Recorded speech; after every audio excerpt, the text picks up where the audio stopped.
Baik. Bismillah, Assalamualaikum warahmatullahi wabarakatuh. Alhamdulillahirrabbilalamin. Hamdan katsiran thayyiban mubarakan fi kama yuhibbu rabbuna wa yarda wa amma ba'd. 91,1 FM Radio Robani merajut ilmu dan peradaban generasi Robani dimanapun Anda berada, juga pemirsa KMTV dimanapun Anda bisa menyimak siaran kita di kesempatan pagi hari ini. Alhamdulillah, kita bersyukur kepada Allah Subhanahu wa Ta'ala atas segala limpahan rahmat dan karunia-Nya kepada kita bersama di kesempatan pagi hari ini. Kemudian salawat dan salam kepada Nabi Muhammad SAW selaku kedua dan uswah kita dalam kehidupan. Alhamdulillah, untuk kesempatan hari ini generasi Robani dan pemirsa KMTV kita kembali di Pondasi Podcast Dakwah Islami. Dan untuk kesempatan hari ini kita sudah memasuki episode ke-19. Baik, untuk hari ini kita membahas sebuah tema yang notabene-nya memang perlu dan sangat penting dibahas. Bahkan ini dari dulu Rasul membawa risalah ini juga membahas masalah ini, yaitu sebuah madah atau mewaspadai degradasi akidah. Seperti apa dan bagaimana, selama lebih kurang 1 jam ke depan kita akan bersama guru kita Ustadz Dr. Dasman Yahya Ma'ali LCMA Hafizahullah Ta'ala. Kita sapa dulu beliau. Assalamualaikum warahmatullahi wabarakatuh, Ustadz. Waalaikumsalam warahmatullahi wabarakatuh. Ahlan wa sahlan, marhaban. Kabar baik, Ustadz ya? Alhamdulillah. Baik, Ustadz, kita akan membahas sebuah tema yang notabene-nya memang kalau dilihat dari judul, Ustadz, sebuah madah mewaspadai degradasi akidah. Kalau kita tilik ke Kamus Besar Bahasa Indonesia, degradasi ini adalah sebuah penurunan atau kemunduran, Ustadz, dari akidah itu sendiri. Mungkin kita awali bahasan kita kali ini dengan perkara penting dari seorang mukmin itu atau seorang yang beriman adalah perkara akidah, Ustadz, ya. Perkara keyakinan. Apakah ini memang sebuah keterikatan atau ikatan yang kuat antara seorang hamba dengan Robnya, atau hanya sekedar keyakinan saja? Seperti apa penjelasannya, Ustaz? Nah, fadhal. Jazakallahu khairan. Bismillahirrahmanirrahim. Assalamualaikum warahmatullahi wabarakatuh. Waalaikumsalam. Alhamdulillahil azizil hamid wa huwa alus sana'i wat tamjid. Ashhadu an la ilaha illallah wahdahu la syarika lah. Syahadatan najati yawmal wa'di wal wa'id. Wa asyhadu anna Muhammadan abduhu wa rasuluhu afdalul abid sallallahu alaihi wa ala alihi wa ashabihi al-kiramil amajid wattabi'ina lahum bi ihsan ila yawmin yatahaqqaqu fihi al-wa'du wal wa'id. Para pendengar atau para pemirsa, alim ulama, para ustadz, ustadzah, da'i, da'iyah, tokoh adat, tokoh masyarakat, tokoh umat, para aba wal ummahat, wal ikhwa wal akhawat, wal banina wal banat, yang saya muliakan, yang saya hormati, yang saya cintai. Berbahagia sekali pada pagi ini kita bisa berbincang melalui salah satu media di antara media-media dakwah, melalui acara kita podcast dakwah Islami atau Pondasi yang ditajak oleh Radio Robani 91,1 FM dengan Kampar Mengaji TV dan media-media lain yang mendukung dan bekerja sama. Tentu kita berharap kepada Allah Subhanahu wa taala diberikan hidayah dan taufik. Allahumma arinal haqqa haqqa warzuqna ittiba' wa arinal batila batilan warzuqna ijtinabah. Rabbi shrah li sadri wa yassir li amri wahlul 'uqdatam min lisani yafqahu qawli. Para pemirsa, para pendengar yang dirahmati Allah SWT dimanapun antum berada, bersyukur kita kepadanya. Pada pagi ini kita kembali bersua walaupun sudah lama. Salawat dan salam kepada baginda Rasulullah SAW. Di atas hidayahnya, di atas sunnahnya, insya Allah kita bersama. Semua kita mencoba, berusaha, berupaya. Tergelincir kaki kita, ada saudara yang akan mengambil tangan kita, atau tersesat jalan menyimpang, ada saudara yang mengingatkan. Mudah-mudahan media ini menjadi kita saling mengingatkan. Mudah-mudahan dengan demikian kewajiban kita untuk beramar ma'ruf nahi mungkar bisa terlaksana sesuai dengan amanah. Menyinggung masalah yang tadi ditanyakan oleh saudara Ray Imran, pertanyaan yang Masya Allah, apakah akidah ini hanya sekedar keyakinan semata atau ada implikasinya, ada pengaruhnya kepada segala aspek kehidupan kita, khususnya dalam menjalankan misi kehidupan yang dengannya dicapai visi yang telah digariskan. Maka kita katakan bahwasanya Allah Subhanahu wa taala telah menetapkan visi kehidupan ini, yaitu kita mesti beriman pada hari akhirat. Artinya bahwa kita akan kembali, dan Allah sediakan pilihan salah satu tempat yang akan kita diami atau minimal kita singgahi. Ya, mana tahu ada yang berminat singgah dan kemudian baru kembali ke kampung abadi. Wa hadainahun najdain. Kami tunjukkan kepada mereka dua jalan, kepadanya dua jalan yang mendaki, jalan ke kanan, jalan ke kiri, jalan ke neraka atau jalan ke surga yang abadi. Nah, ma'asyiral kiram dirahmati Allah SWT, kita semua paham dan sepakat bahwa akhirat itu sesuatu yang gaib. Jalan menuju ke situ pun juga tidak kita ketahui karena tidak terpantau oleh alat detektor kita. Tidak ada yang pernah mengunjunginya kecuali Nabi Adam alaihissalam. Dan Adam pun ketika diturunkan, Allah turunkan bersamanya hidayah. Maka Allah turunkan kitab-kitabnya, Allah turunkan atau utus para nabi dan rasulnya dalam jumlah yang banyak.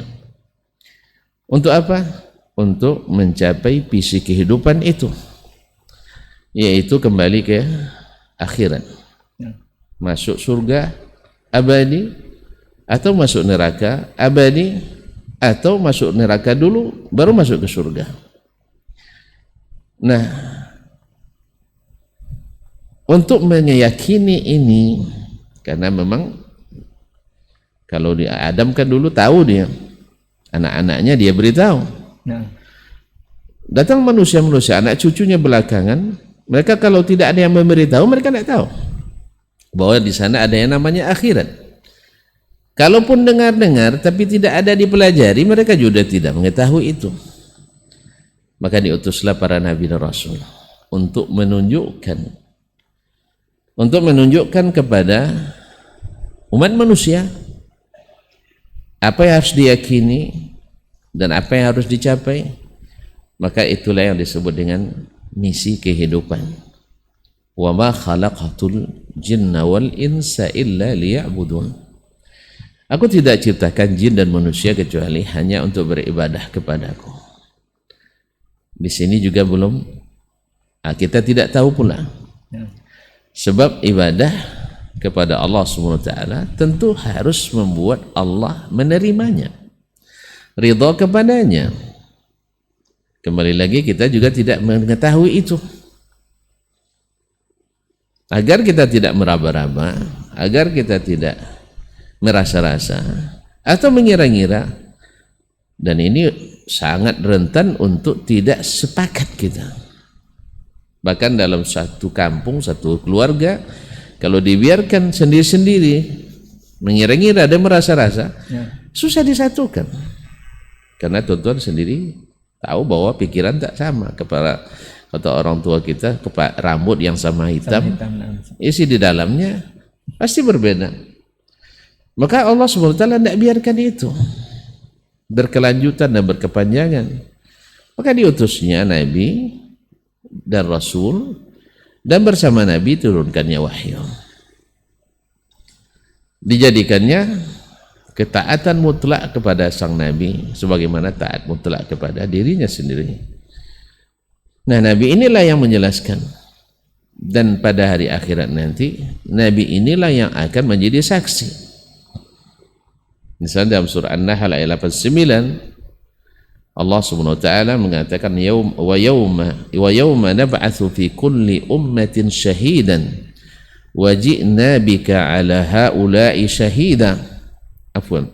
Wa yawma nab'atsu fi kulli ummatin syahidan min anfusihim wa ji'na bika syahidan 'ala haula' wa nazzalna 'alaikal kitaba tibyanan likulli syai' wa hudan wa rahmatan wa busyra lil muslimin. Pada hari kami bangkitkan pada setiap umat saksi atas mereka, itu para nabi nanti, min anfusihim, dari kalangan mereka sendiri, waji'na bika ala syahidan ala haula, dan engkau Muhammad sallallahu alaihi wasallam akan kami datangkan sebagai saksi kepada mereka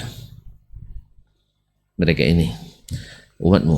Wa nazzalna 'alaikal kitaba tibyanan likulli syai', dan kami turunkan kepadamu Al-Qur'an, Al-Kitab, tibyanan likulli syai', menjadi penjelasan terhadap segala sesuatu. Wa hudan, menjadi petunjuk, wa rahmatan, sebagai rahmat, wa busyra lil muslimin, dan membawa kabar gembira bagi siapa? Orang-orang Islam. Jadi Al-Quran menakutkan bagi selainnya, berita gembira bagi orang-orang Islam. Jadi wajar kalau orang-orang yang tidak Islam tidak suka dengan Al-Quran, wajar. Orang-orang munafik yang bernama Islam tidak suka dengan Al-Quran, wajar. Karena memang wa busyra lil muslimin, busyra lil muslimin. Ma'asyiral kiram yang dirahmati Allah Subhanahu wa taala. Berkata Imam Ibnu Jarir At-Tabari dalam tafsirnya Jami'u Al-Bayan juz 14 161, nazzalna 'alaika ya Muhammad hadzal Qur'an, kami turunkan kepadamu hai Muhammad Quran ini, bayanan likulli ma bin nasi ilaihil hajah, menjadi keterangan bagi apapun yang dibutuhkan oleh manusia, min ma'rifatil halali wal haram wal thawab wal iqam, berupa pengenalan terhadap yang halal, di antara mengenal yang halal dan haram, pahala dan dosa. Ini menunjukkan bahwasanya Al-Quran menjadi keterangan apapun yang dibutuhkan oleh manusia dari urusan agama ini, bahkan urusan dunianya. Ma'asyiral kiram dirahmati Allah, bahasa tibyanan likulli syai', keterangan bagi segala sesuatu. Nah, kita tahu bahwa yang paling dibutuhkan oleh manusia adalah akidah. Sebab dengan akidahlah terpisah mana yang dapat hidayah, mana yang tetap di jalan dhalalah, siapa yang dapat petunjuk, siapa yang tersesat, mana ahlul jannah dan mana ahlul nar, mana ahli surga dan ahli neraka. Berarti akidah adalah yang paling dibutuhkan, karena itulah yang membedakan mana yang di jalan yang lurus, mana yang di jalan yang tidak lurus. Dan bahkan dalam satu agama sendiri, misalnya kita umat Islam dan juga umat-umat sebelum kita seperti Yahudi dan Nasrani, kenapa mereka terpecah?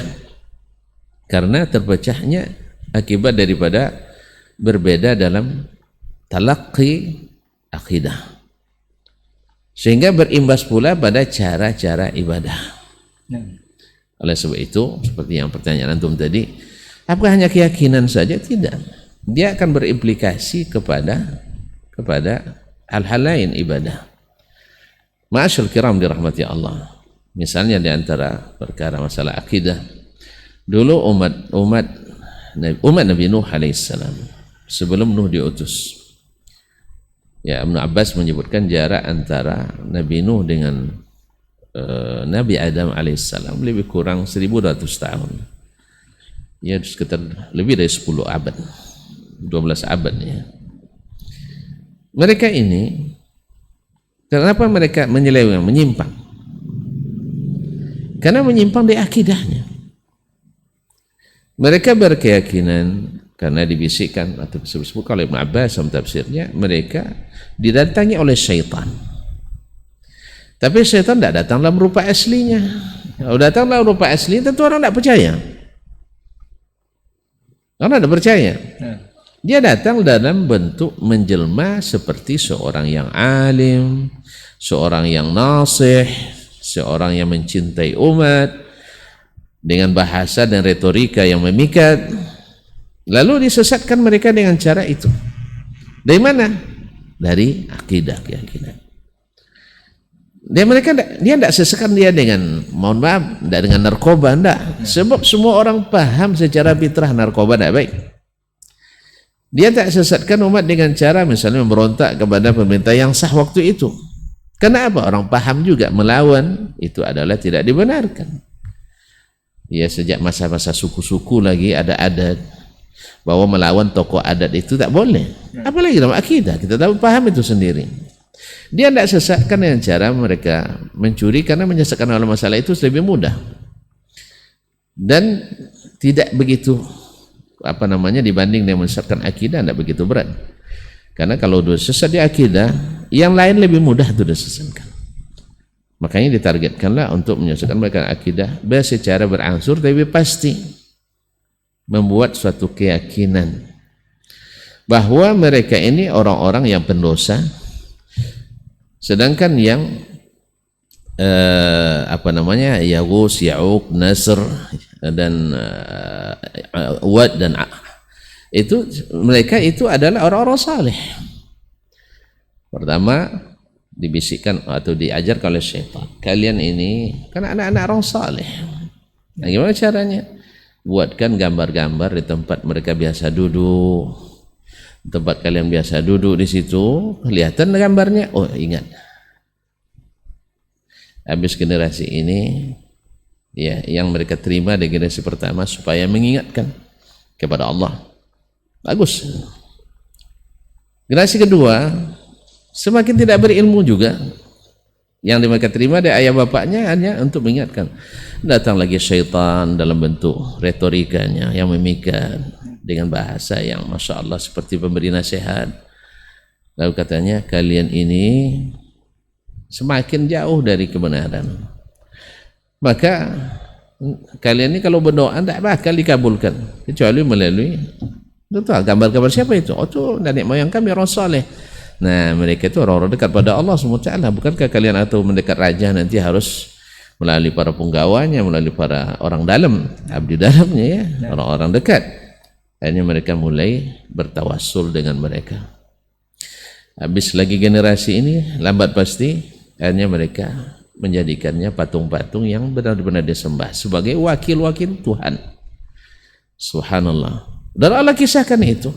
Orang yang mengambil Tuhan-Tuhan selain Allah itu, sembahan selain Allah itu, mereka katakan, ma na'buduhum illa liqarribuna ilallahi zulfa.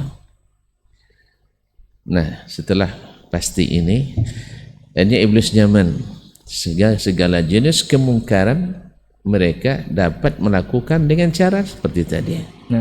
Dengan menakwilkan aturan-aturan. Ini berlaku zaman dulu, sekarang tidak berlaku lagi. Ini berlaku di Arab, sekarang tidak berlaku lagi di tempat kita, dan seterusnya. Makanya akhirnya kaum muslimin dan muslimat rusak di akidah, sangat besar implikasinya pada rusak di ibadah. Ketika seseorang dalam akidah biasa tidak menerimanya secara tekstual, menurut bahasanya tekstual kontekstual, padahal sebenarnya modus. Memang ada tekstual kontekstual, benar, tapi harus benar-benar itu kontekstual, bukan atas dasar keinginan sendiri sehingga merubah-rubah aturan syar'i. Bukan, beda. Kadang-kadang tidak kontekstual dikatakan kontekstual. Ya soal kalau kita masuk pembahasan ini nggak panjang nih, kita tidak mau masuk ke sini.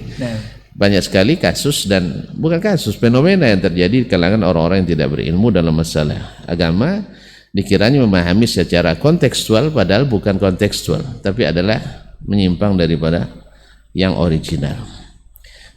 Nah, sekarang kita katakan, maka yang paling dibutuhkan oleh manusia, dan itu sudah Allah katakan, dijelaskan dalam Al-Quranul Karim, kemudian datang Rasulullah SAW menjelaskan itu. Supaya apa? Supaya ketika mereka sudah tunduk di akidah, insya Allah mereka akan mudah tunduk di bab-bab yang lain. Itulah sebabnya kenapa baginda Rasulullah SAW ketika pertama berdakwah, subhanallah 13 tahun lamanya di Makkah, semuanya tentang masalah ketundukan pada Allah, tundukan pada Rasulullah, iman pada hari akhirat, yang memberi berita tentang, beri harapan tentang surga, kemudian menakut-nakuti jangan sampai masuk neraka. Sehingga kalau ini sudah terpola dalam pola pikir mereka ketika mereka memperhatikan sesuatu, ini disukai Allah atau tidak, ancamannya neraka, harapannya masuk surga, mereka pikir lagi, kalaulah kita di dunia ini punya kendaraan mewah seperti ini, bayangkan kemewahan kendaraan di akhirat. Kalau kita punya istri yang secantik ini di dunia, bayangkan bagaimana bidadari surga. Nah, ini tertanam pada diri mereka sehingga mudah baginya untuk mengikuti apa yang diperintahkan Allah, sehingga tidak cari-cari modus lagi untuk meninggalkan perintah atau melanggar larangan Allah Subhanahu wa taala. Ustaz, kita tahan dulu Ustaz. Jadi boleh dikatakan perkara akidah ini memang adalah perkara yang sangat penting sekali, bukan hanya sekedar keyakinan, tadi implementasi dalam kehidupan juga. Dan ini kalau terjadi degradasi atau penyimpangan, ini akan berakibat kepada seluruhnya Ustaz. Betul, betul sekali. Ada sebuah ungkapan Ustaz, bukan ungkapan, mungkin ini sering kita dengar di waktu sekolah-sekolah dulu Ustaz. Experience is the best teacher Ustaz. Ini bahasa Kampar asli, kalau bahasa Acu itu, bahasa Acu. Experience is the best pengalaman teacher. Itu adalah guru yang terbaik katanya Ustaz. Betul. Jadi ini seolah sekarang ini dijadikan kaidah oleh sebagian besar orang untuk tidak menghakimi atau menjudge atau menyalahkan orang lain. Karena untuk menyalahkan poin tersebut harus ada punya pengalaman dulu baru bisa menyalahkan orang tersebut. Ini apakah dibenarkan? Masya Allah. Saya setuju dengan itu. Experience is the best teacher. Ya, adalah pengalaman sesuatu yang guru terbaik. Ya, kita sepakat itu. Pengalaman. Cuma ada kita yang pernah berpengalaman pergi ke langit. Ada pengalaman kita yang pernah masuk surga. Sudahkah antum berpengalaman sampai ke Arsy? Ada yang berpengalaman bahwa sesungguhnya takdir tidak dituliskan di Lauhul Mahfuz? Ada enggak yang berpengalaman bahwa sesungguhnya amal tidak berpengaruh kepada iman kita? Bahwa iman tidak bertambah, tidak berkurang. Siapa punya pengalaman? Berarti kalau masalah-masalah yang dialami, bahwa saya kalau jalan ke sini, misalnya saya naik ke Rahul, ya nanti siang naik ke Rahul insyaallah. Lewat Bangkinang, jalan lumayan bagus, tapi agak panjang perjalanan sedikit. Tapi kalau lewat Suram, lewat Tapung, itu agak singkat, cuman jalannya buruk. Ini pengalaman betul, karena saya sudah melalui dua-dua jalan itu. Atau misalnya tentang amal, saya berjualan. Kalau jualan gorengan, asal terasa garamnya laku. Tapi kalau jualan misalnya yang manis-manisan, tidak sekeras lakunya gorengan. Ini pengalaman memang. Karena saya sejak kecil dulu jual gorengan dulu. Waktu kecil juga jual bonbon, gula-gula. Waktu masih kecil lagi. Sekarang aja malu dikit jualannya. Kalau bakat jualan itu sudah ada sejak ini. Bakat kerja, alhamdulillah juga. Beladang bisa. Masya Allah. Ya. Cuma itulah niat. Walaupun saya sudah berpengalaman, tapi belum menentukan bahwa itu sukses juga. Ya, saya pengalaman bertani sudah ada. Biasalah, cangkul itu biasa, nyiang itu biasa. Kadang menyiangi tersiang juga padi sekali kan. Allah musta'an. Masyaallah kiram dirahmati Allah SWT. Betul pengalaman. Cuman sekarang siapa yang berpengalaman? Ketika antum berkeyakinan tentang sesuatu, antum tidak mengalaminya. Nah, karena masalah akidah, masalah ibadah tidak bisa dijadikan pengalaman. Karena apa? buka catatan itu bukan sekarang, itu masalahnya. Walaupun ulama ada yang mengatakan berselisih seperti sekarang kan, orang masalah kan masalah krusial juga, masalah viral juga tentang masalah menghadiahkan bacaan Al-Quran kepada orang yang sudah meninggal. Dari dulu sudah khilaf, kita paham itu sudah khilaf, bahwasanya dalam mazhab Imam Ahmad bin Hanbal, kemudian dikuatkan oleh pengikut-pengikut yang mentajid mazhab beliau seperti Imam Ahmad bin Abdul Halim Taimiyah rahimahullah, kemudian muridnya Ibnu Qayyim dan lain-lainnya, mereka berpendapat itu sampai, dan itu dinaskan dalam kitab-kitab mereka. Tetapi di pihak lain ada pula ulama seperti Imam kita Asy-Syafi'i rahimahullah, walaupun ada riwayat lain dari beliau dalam kitab dan seperti diriwayatkan juga oleh Imam Al-Baihaqi dan Ma'rifatus Sunani wal Athar. Tapi yang muktamad dalam mazhab beliau adalah tidak sampai, demikian juga dalam mazhab Imam Malik dan Abu Hanifah. Jumhur melihat tidak sampai. Nah, di antara pengikut mazhab ini yang Hambali kadang jadi Syafi'i dia. Paham antum? Imam Ahmad mengatakan sampai, tapi di antara mazhab orang-orang ikut mazhab Hambali, mereka tidak ikut Imam Ahmad dalam masalah ini. Sebagaimana juga sebagian ulama Syafi'iyah, ya pengikut mazhab Syafi'i tidak ikut Imam Syafi'i dalam bab ini. Ini kan masalah biasa-biasa saja, tidak ada masalah. Sebenarnya ini tidak perlu diributkan. Sampaikan aja sesuai dengan hujah antum yakin, amalkan. Kan itu yang kita katakan. Cuman tolong izinkan saya juga menyampaikan apa yang saya katakan. Saya tidak pernah memaksa orang untuk tidak menghadiahkan. Alhamdulillah saya melihat, kan pernah pula jadi pelaku juga memang.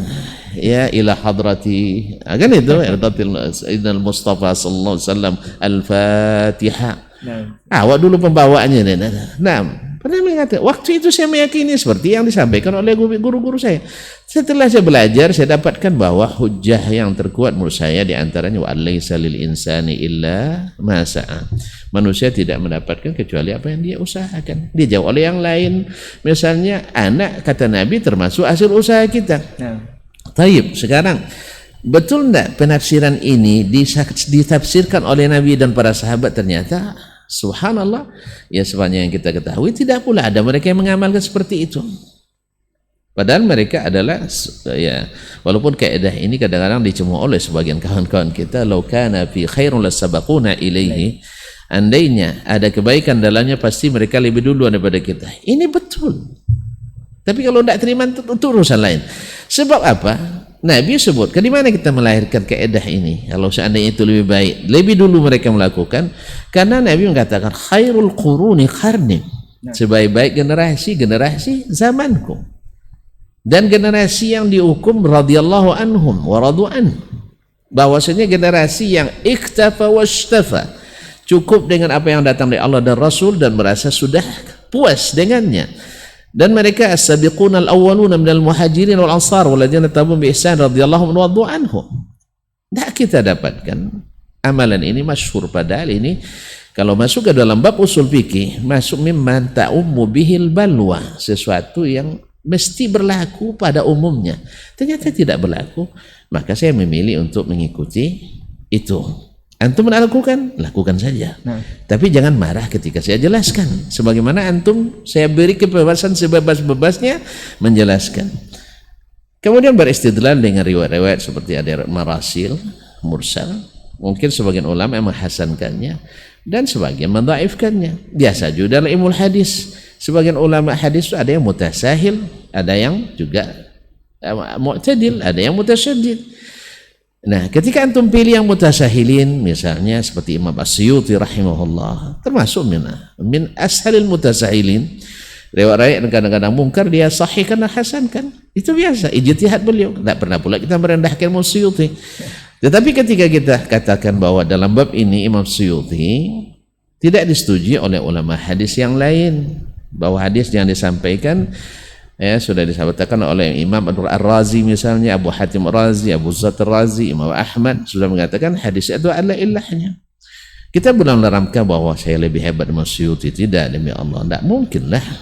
Cuman kita katakan, dan ini yang kita sepakati bersama, bahwasanya tidak satu pun yang maksum kecuali Rasulullah sallallahu alaihi wasallam. Maka berikan kebahasan untuk menjelaskan tadi. Kembali kepada the experience is the best teacher. Dia tidak ada pengalaman. Ya, soal masalah sampai tidak sampai. Sekarang saya dalam hujah saya kan saya sampaikan. Tahu tidak antum amal antum diterima bacaan Qur'annya tadi? Misalnya, tidak tahu kan? Nggak tahu, Ustaz. Nah, siapa yang tahu? Nggak ada. Yang kedua, pada umumnya kalau apalagi kalau sudah buat acara, ya buat acara, ya pada umumnya tidak enak kalau tidak buat, kan itu. Alasannya selalu tidak enak kalau tidak buat. Berarti kalau tidak enak, kira-kira ada keikhlasan di dalamnya? Juga tidak. Taib. Sekarang antum melakukannya, ini masalah niat, saya tidak bisa sampai ke dalam betul ya, tapi sebagai fenomena yang terjadi ya di masa-masa kami dulu masih siswa dan santri di pondok pesantren, ya pada umumnya hari-hari pertama kurang dikit karena kawannya dikitnya makanannya. Yang ramai itu hari hari finalnya gitu. Finalnya ramai memang karena makan besar. Nah, apakah ramai ini tidak merupakan indikasi? Oke lah, tidaklah. Ya misalnya memang final harus ramai pesertanya. Oke lah. Kembali ke yang tadi. Antum punya pengalaman tidak diterima? Tidak. Kan semua kan masih mengira. Ulama masih istidlal dengan dalil ini, dengan dalil ini. Sebagian mengkiaskan. Karena kalau sejenis ibadah lain seperti haji. Haji itu diantaranya di dalamnya ada baca Al-Quran. Diterima untuk dihadiahkan kan kepada orang yang sudah mati. Masa Quran yang sebagian ibadahnya tidak diterima? Besar juga kan? Hujahnya kuat ini. Cuma saya katakan, kenapa yang seperti ini tidak sampai ke sahabat gitu? Atau tidak amalkan secara umum oleh sahabat? Ini bagi saya sangat mencurigakan dan menguatkan mazhab al-jumhur dalam masalah ini. Jelas?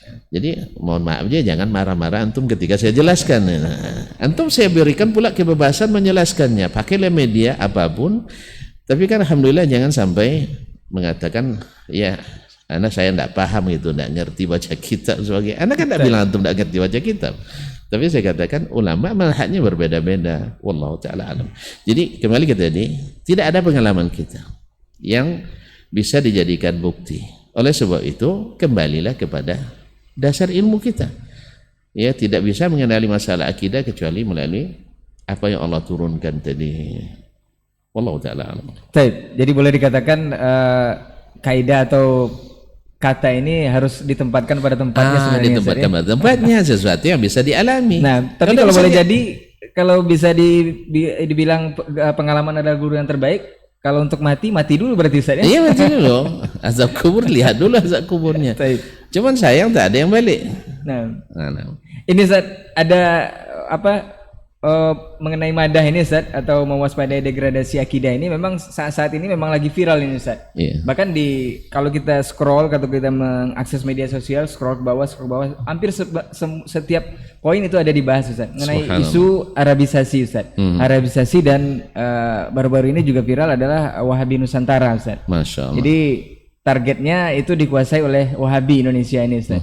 Bahkan di negeri kita ini sudah ada pembangunan yang katanya ini merupakan markas Wahabi Nusantara. Bahkan gadang-gadang untuk mewaspadai gerakan ini. Bahkan di sebagian daerah juga sudah ada pergerakan presidium Ustaz untuk menggerakkan massa untuk membubarkan pesantren-pesantren ataupun tempat-tempat yang dinotabene adalah gerakan Wahabi. Ini apakah ini termasuk degradasi akidah ini atau seperti apa Ustaz? Baik ikhwani akhwati fillah, para pendengar, para pemirsa dimanapun berada. Walillahil ardu jami'ah. Bumi ini milik Allah semuanya, bukan milik Wahabi, bukan mula milik selain Wahabi. Artinya siapapun berhak hidup di negeri ini selama masih mau menuruti aturan yang berlaku. Dan aturan-aturan juga kadang-kadang di sebagian zaman, di sebagian tempat juga kadang-kadang tidak mendukung aturan Allah SWT. Tapi semuanya, tapi the experience is the best teacher tadi. Pengalaman menunjukkan kejam apapun tirani yang berkuasa di masa-masa lalu yang ingin menghilangkan akidah ini, yang menghilangkan agama ini, alhamdulillah Allah SWT walillahil izzatu walillahil izzatu wa lirasulihi wa lilmu'minin. Izzah itu tetap milik Allah, tetap milik Rasulnya dan orang-orang beriman.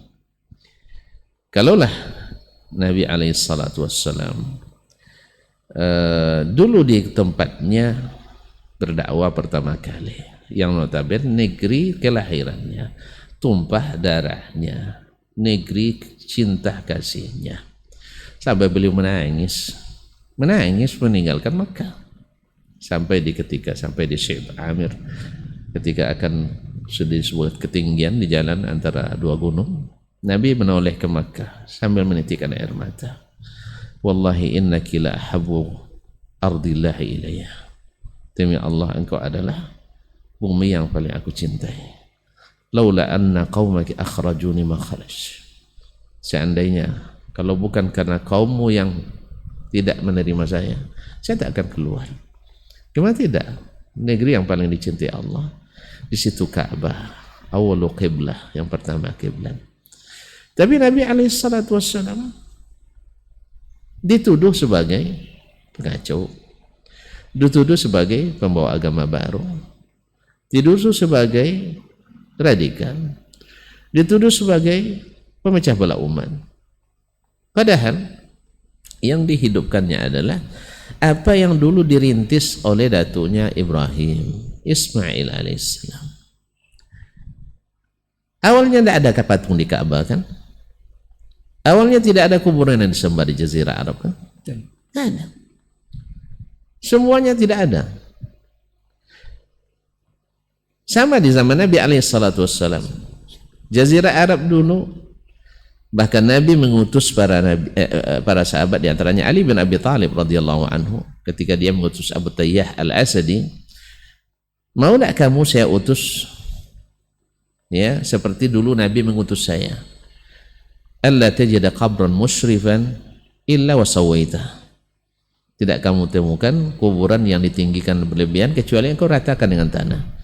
Ini perintah Rasulullah kepada Ali bin Abi Thalib. Ali bin Abi Thalib perintahkan kepada orang kepercayaannya Abu Tayyah al-Asadi. Jelas kan perintahnya. Tetapi ketika dalam fase-fase tertentu Jazirah Arab dikuasai, sebagian, tidak seluruhnya, sebagian dikuasai oleh sebagian pemerintahan Islam yang berafiliasi ke Sufi misalnya. Banyak tempat-tempat yang disaktikan di situ, tempat-tempat yang dikeramatkan, banyak kubah-kubah dibangun, bahkan di Baqi. Ada di zaman Nabi? Enggak ada kan? Dilarang oleh Nabi SAW. Bahkan 5 hari menjelang beliau wafat, dilarangnya itu. Jelas sekali hadisnya dalam Sahih Bukhari dan Muslim. Tetapi datang suatu pemerintahan Islam, akhirnya banyak kuburan-kuburan dijadikan destinasi wisata religius. Nah, dan akhirnya dia menjadi sebuah kearifan lokal.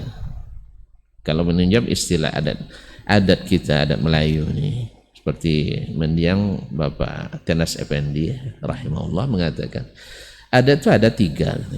Ada adat istiadat, itu yang aslinya, ya, tidak terpengaruh oleh pengaruh eksternal dan internal yang berasal juga dari eksternal.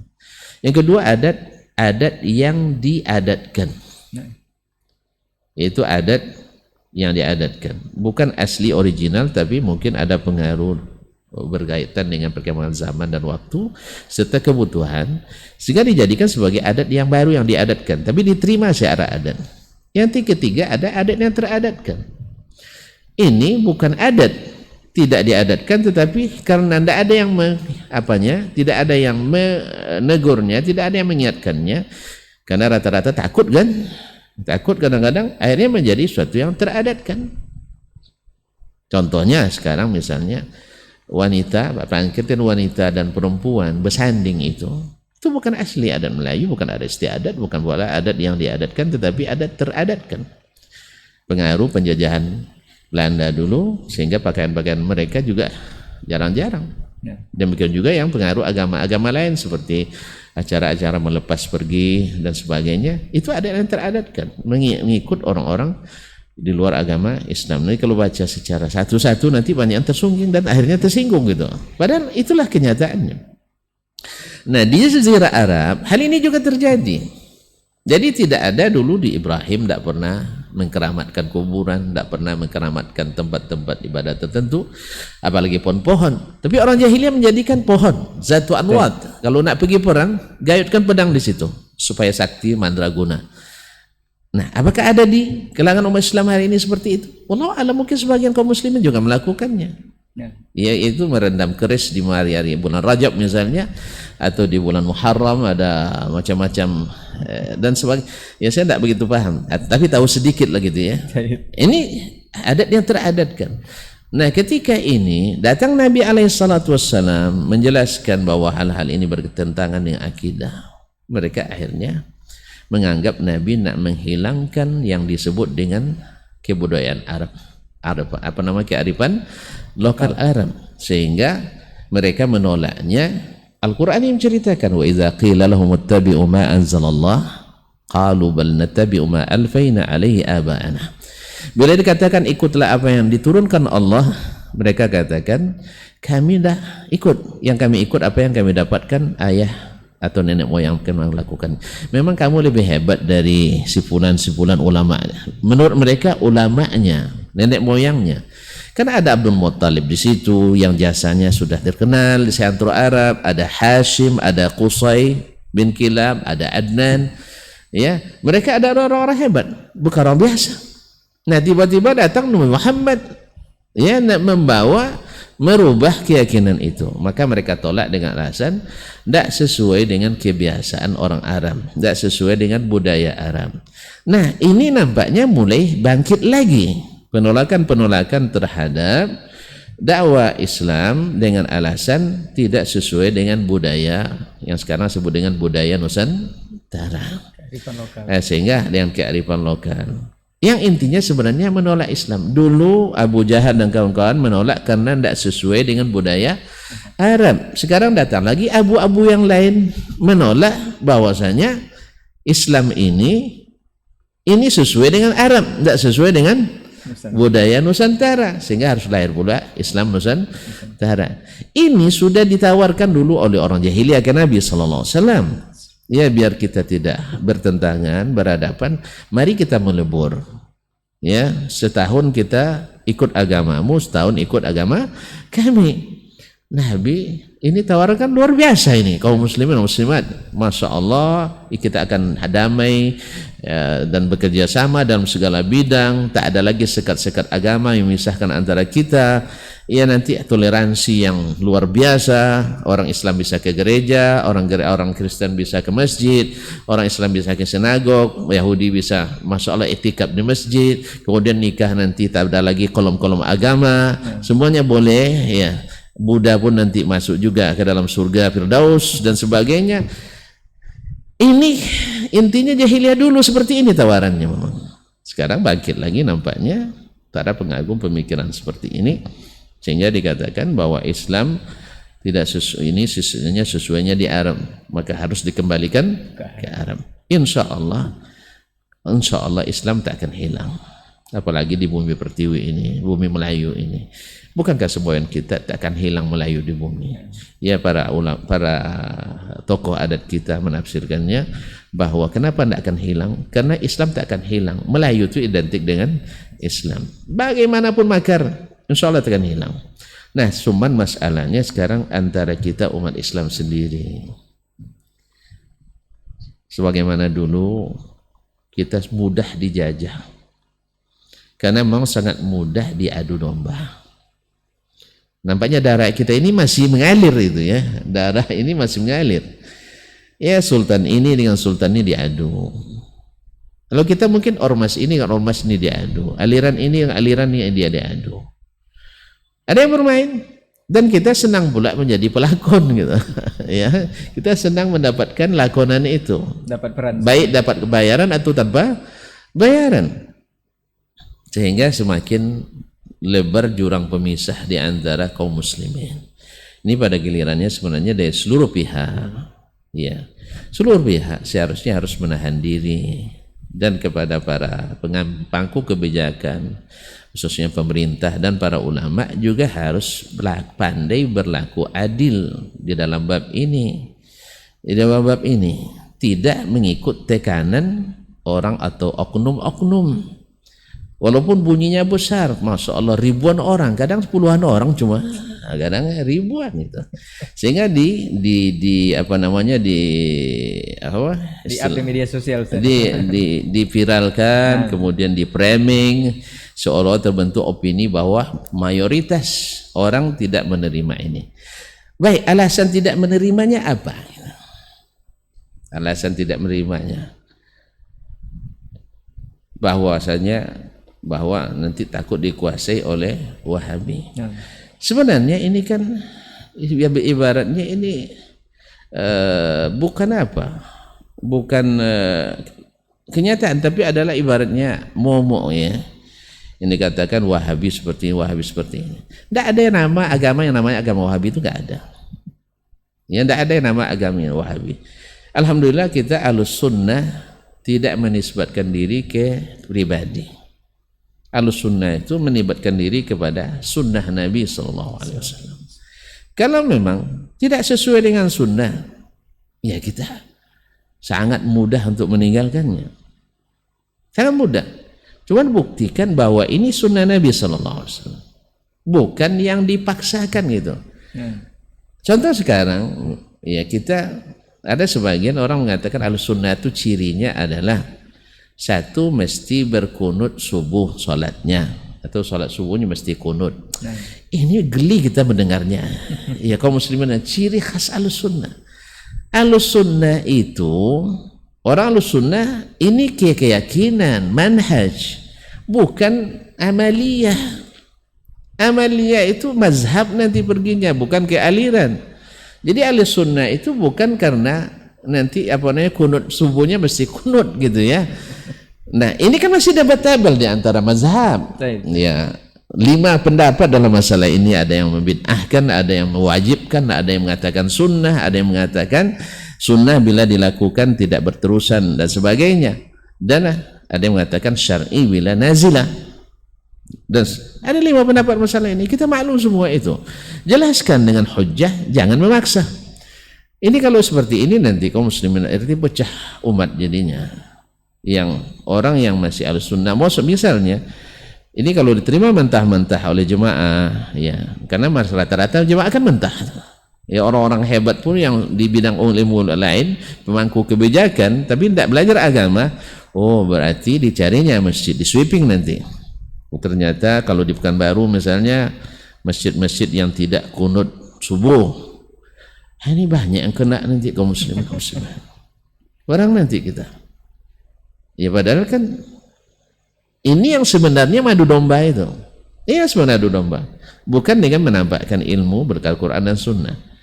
Ini sebenarnya madu domba. Atau misalnya zikirnya harus keras baru Ahlus Sunnah.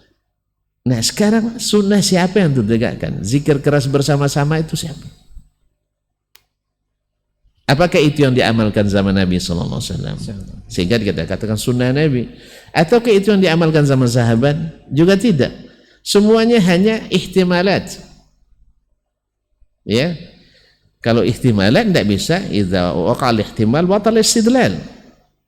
Akan hadisnya bahwa menjaharkan zikir itu sejak zaman Nabi sallallahu alaihi wasallam. Tapi yang kedua pertama zikir katanya. Antum mesti doa bersama katanya. Kan ada zikir. Oke lah. Zikirkan keras-keras tidak ada masalah. Tapi tidak dipimpin. Tidak dipimpin. Tetapi apakah prakteknya memang seperti itu, bahwa sahabat mesti zikir bersama dan seterusnya. Tentu akan jawabannya pasti tidak. Pasti tidak, hanya pemahaman kita. Kemudian harus rajin kenduri 3 hari 7 hari. Subhanallah, seolah-olah itu yang masyhur. Padahal yang ini diriwayatkan daripada Tawus ibn Kaisan. Tawus perawinya Sufyan Ats-Tsauri. Dan Thabit menurut ahli jarh wa ta'dil, Ats-Tsauri tidak pernah bertemu dengan Tawus. Berarti diriwayatnya munqati'. Mengkata lemah. Oh, Imam Suyuti menyebutkan Al-Hawi dalam Fatawi, kemudian Syarhus Sudur dia sebutkan ini. Betul, tadi saya katakan Imam Suyuti rahimahullah, beliau itu adalah mausu'ah, ensiklopedi, semua disebutkannya, ya. Tapi dihasankan oleh Ibnu Hajar rahimahullah. Di mana datang hasannya? Di sinilah penuh ilmu bahwa hadis ini masuk dalam Kitabul Marasil Abu Dawud. Kemudian dihukum mursal juga oleh Abu Hatim Ar-Razi rahimahullah jami'an. Diraibkan mursal maqtu, kemudian dhaif karena inqita. Masa ini mengalahkan hadis yang lain? Bahwasanya ayat itu diazab 7 hari 7 malam. Maka ini kan ini bunyinya. Tapi ini berlawan dengan hadis yang tidak ada dalam hadis muttafaq alaih atau dalam sahih Muslim, bahwasanya dia itu disiksa hanya ketika orang meninggalkan dari kuburan 7 langkah. Masa ini mengalahkan yang sahih? Kemudian oke lah, betul dia bahwa mesti bersedekah. Kita lihat di zaman sahabat misalnya, apakah mereka melakukan kenduri atau tidak? Akan mendapatkan juga tidak. Nah, ternyata paman kita, antum jelaskan, tidak ada masalah, tapi izinkan saya juga menjelaskan tanpa marah-marah kita. Kan saya tidak marah kok, cuman tidak marah pun dibilang keras juga itu. Ya antum bilangkan sahih, saya bilang tidak sahih ilmu saya, antum buktikan dia sahih. Yang jelas dia hanya sampai Taus bin Kaisar. Kemudian Ubaid bin Amr al-Ansari, walaupun ikhtilaf sahabat atau tidak misalnya dia. Kemudian dari Ubaid ini sendiri, pertama dia mursalnya juga dhaif, ada rawi majhul yang sampai kepadanya. Subhanallah, gimana? Tapi Imam Suyuti menhasankannya. Di mana hasannya ya Imam? Di mana hasannya? Seluruh jalannya munqati', seluruh jalannya majhul, dhaif. Di mana datang hasannya? Saya enggak. Kalau kembali ke ilmu hadis yang Imam Suyuti juga paham itu sendiri, tetapi dia tidak terapkan dalam masalah ini. Masa saya harus mengikuti itu? Tapi antum misalnya, daripada ikut Dasmal lebih baik ikut Suyuti, silahkan. Saya silahkan, tidak ada masalah. Cuman yang saya ikuti kan bukan Imam Suyuti, yang saya ikuti adalah generasi sahabat. Ada nggak kenduri sama sahabat? Alhamdulillah. Antum pusing nyari, tidak ada nanti. Tidak ada. Berarti mereka tidak memahami seperti yang antum pahami. Berarti halnya itu bukan masyhur di zaman mereka.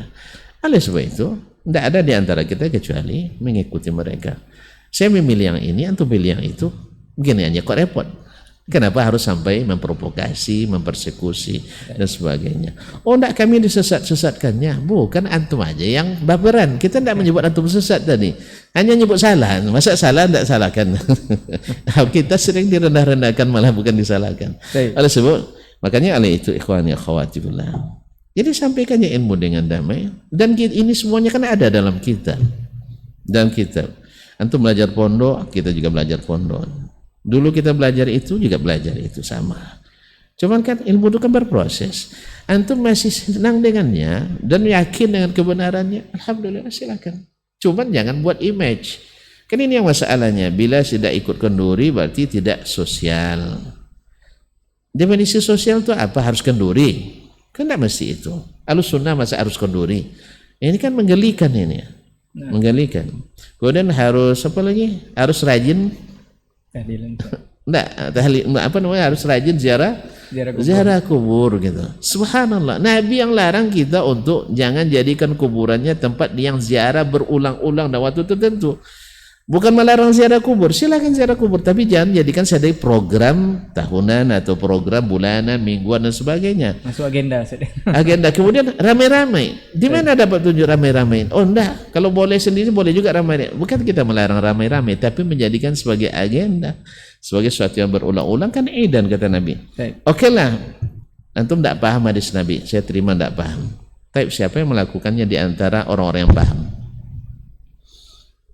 Ya, Nabi kan punya sahabat tadi. Ya, Ahlus Sunnah wal Jamaah yang asli itu sahabat Nabi SAW. Siapa yang memahami? Saya tidak paham hadis. Sahabat paham tidak hadis itu? Paham. Paham. Kalau dia paham, ada nggak mereka malah jadikannya destinasi wisata? Alhamdulillah tidak. Kalau demikian berarti saya ikut pemahaman mereka atau ikut pemahaman itu urusan antum. Tapi jangan tersinggung ketika saya menjelaskan. Wallahu musta'an. Jadi kembali tadi masalahnya tadi di masalah Islam yang kearifan lokal. Islam sesungguhnya tidak menghabisi kearifan lokal. Antum lihat sendirilah. Apa kebahasaan Arab yang dihilangkan oleh dakwah Nabi alaihissalatu wassalam? silaturahim, bahkan ditingkatkan. Cuman yang tidak sesuai dihilangkan. Dulu wanita tidak menjadi ahli waris, sekarang Islam menjadikannya warisi. Antum nak kembalikan itu ya.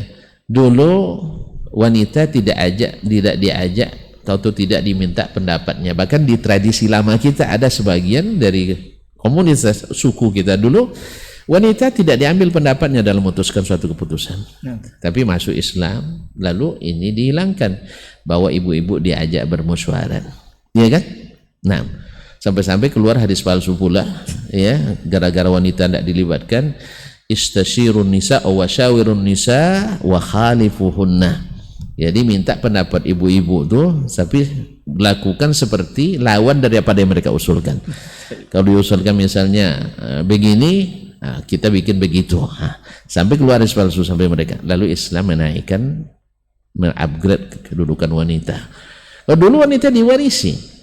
Antum misalnya punya ayah antum punya istri yang bukan ibu antum, nafat ayah antum dapat 2 warisan. Boleh saja. Istrinya jadi warisan antum. Nauzubillah.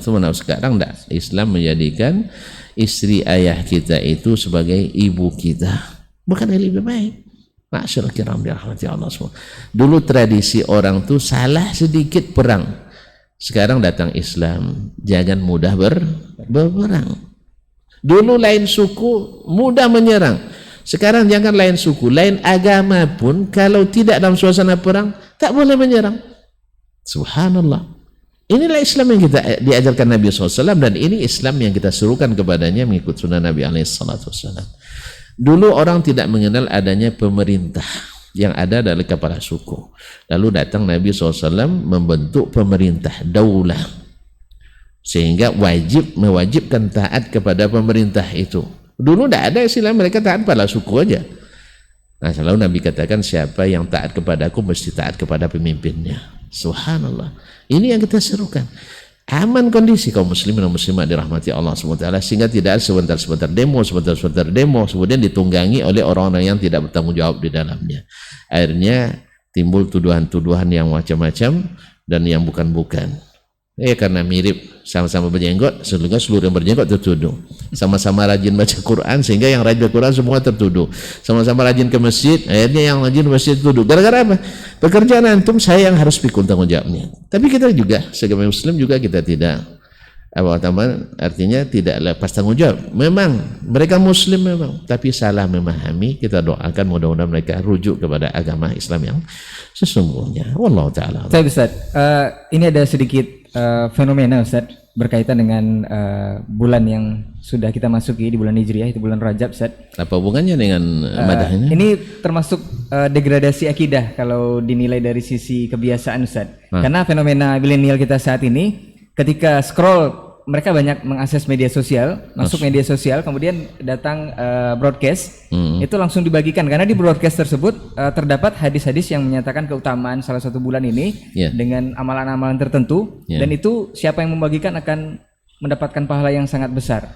Apakah ketika ini di-share ke banyak teman, ini akan berakibat seperti itu, dan ini diyakini oleh para milenial kita? Juga fenomena yang berkembang saat ini Ustaz, ada yang namanya agnostik Ustaz, kemudian ada yang namanya ateis. Agnostik ini bingung Ustaz, blank terhadap Tuhan, seolah-olah ini tidak ada sepertinya Tuhan. Kalau ateis ini malah meyakini Tuhan itu tidak ada. Ini ketiga fenomena ini Ustaz sedang viral di media sosial dan sedang digandrungi oleh banyak milenial kita saat ini. Baik, seperti apa Ustaz? Sebenarnya ada 2 hal yang melanda kita umat Islam menurut pandangan saya sekarang ini. Pertama, al-jahlu bid-din.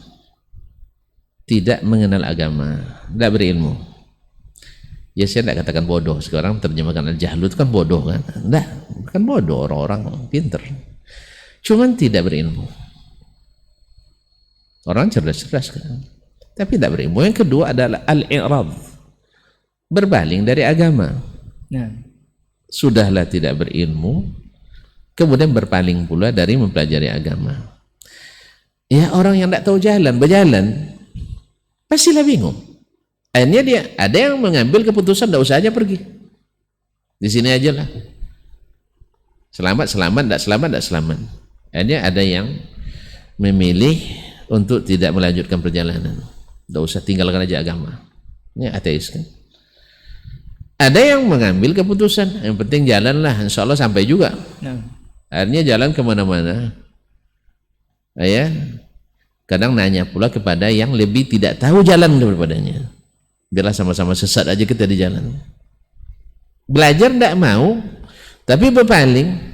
Akhirnya bertanya ke komunitas yang tidak beragama. Dan ini banyak di negeri kita. Masuk ke komunitas-komunitas yang tidak berilmu, tapi pandai bercakap tentang agama. Akhirnya mereka ikut jalan itu. Oleh sebab itu maka kita serukan kepada seluruh kaum muslimin dan muslimat seperti apa yang diserukan Nabi SAW, talabul ilmi faridatun ala kulli muslim. Nuntut ilmu itu wajib, fardu bagi setiap muslim. Gimana antum nak mencintai agama? Tak kenal sedikit agama. Gimana antum nak cinta? Tak kenal maka tak sayang, tak sayang maka tak cinta. Kita aja anda kenal je kadang masih juga, karena mohon maaf bila belum masuk hidayah dengan makna mau mengikuti, hanya mengetahui, kita akan beriman ala harf. Di antara beriman sesuai dengan seperti baling-baling di atas bukit, kemana angin ke situ dia mengikut. Kalau kepentingannya terimpit, kepentingannya terjejasan, dia akan memilih meninggalkan agamanya dengan alasan ini tidak wajib, atau ini tidak haram, atau minimal ada khilafnya. Sebagian ulama mengatakan boleh, sekarang tidak. Akhirnya bingung. Bahkan orang-orang yang berilmu pun karena masalah seperti ini, karena bingung, ya, karena dia ngambil dari aliran-alirannya, bukan dari sumber aslinya. Ya, misalnya dalam contoh tadi tentang kunut, sebagian mengatakan bid'ah, sebagian mengatakan bid'ah yang tidak melakukan. Ya. Terus mana yang benar katanya? Antum kenapa bingung sih? Kalau memang orang berilmu, tidak perlu bingung. Dua-duanya katakan bid'ah. Mungkin dua-duanya benar? Tidak mungkin. Antum nuduh saya ahli bid'ah, sebenarnya saya tuduh antum ahli bid'ah. Mungkin dua-dua kita benar? Tidak mungkin. Orang berilmu pasti tahu dia. Allah berikan hidayah. Kembali ke mana? Alkitab dan Sunnah. Kita lihat. Ini yang membuat antum dihukum bid'ah oleh saya, atau yang dibuat antum menghukum saya sebagai ahli bid'ah, ya, kita kembalikan ke zaman Nabi SAW yang ijma' mereka di dalamnya, tidak ada khilaf di dalamnya. Tiba-tiba di belakang ada khilaf, terus akhirnya antum akan ketemu jawabannya. Oh, ternyata setelah diteliti semuanya riwayatnya, ternyata Nabi SAW kunut subuhnya hanya 1 bulan. Buktinya apa? Ini riwayat. Ia meriwayatkan Anas, riwayat Anas yang mengatakan dia kunut sampai mati. Itu riwayat yang lemah. Sebab murid yang meriwayatkan dari Anas ada Ar-Rabi' ibn Anas, yang meriwayatkan daripadanya Abu Ja'far Ar-Razi, Isa ibn Mahan. Pertama, Isa Mahan ini saduqun lahu manakir. Dia memang saduk, artinya orangnya jujur gitu, tapi riwayatnya banyak yang mungkar, berarti banyak silapnya. Khususnya riwayat dia dari Anas ibn Rabi' ibn Anas, khususnya riwayat dia dari Rabi' ibn Anas seperti yang disebutkan oleh Imam Ibnu Hibban dalam Ats-Tsiqat.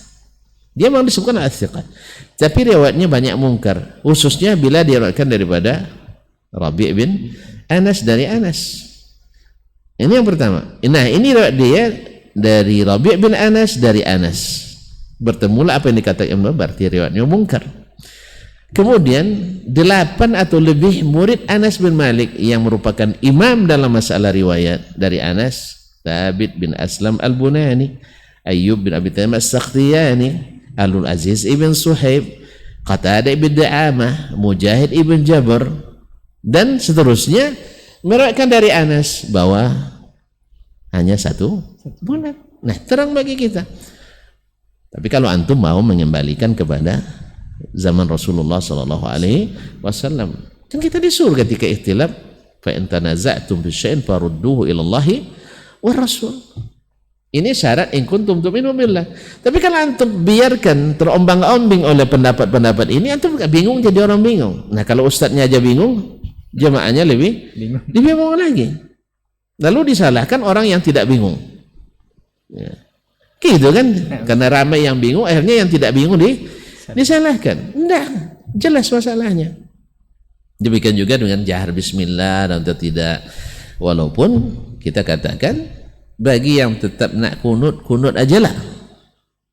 Dan insya Allah kalau imamnya kunut, kalau antum ingin saya kunut juga. Tapi kalau antum biarkan ustaz terserah aja lah nak kunut atau tidak, saya tidak kunut. Paham maksudnya? Ini cara saya menyikapi. Tapi kalau pas saya di masjid itu, kalau tidak kunut nanti setelah sholat tengok semua begini kan, saya kunut tuh. Apalagi selepas itu ceramah pula kan, saya kunut insya Allah, tidak ada masalah.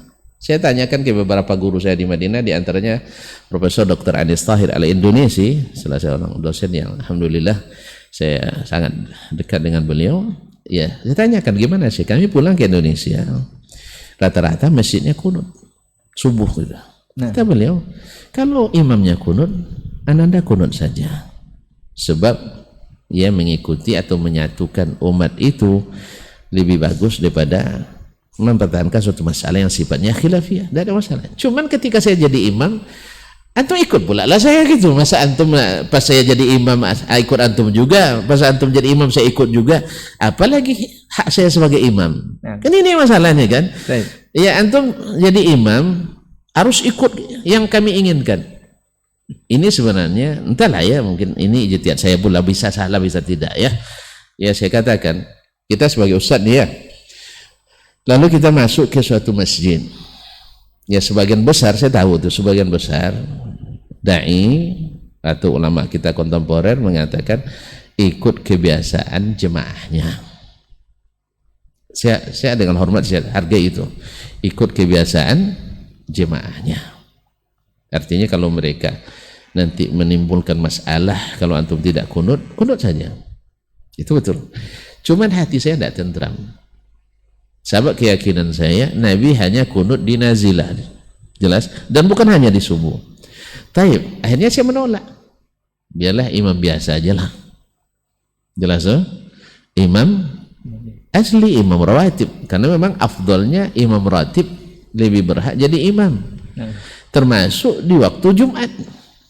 Ya, kalau yang khatibnya bukan imam di masjid itu, imam aslinya lebih didahulukan. Ini sebagian dikiranya sepaket antara khatib dengan khutbah dengan imam, enggak. Kenapa Nabi dia khatib di imam? Karena dia imam di masjid itu. Dan tak ada pula imam selain Nabi waktu itu. Tak ada pula khatib selain Nabi SAW. Demikian juga di masa Khulafa Rasyidin. Abu Bakar imam, dia khatib. Kemudian datang Umar, dia imam, dia khatib. Dan Utsman imam, dia khatib.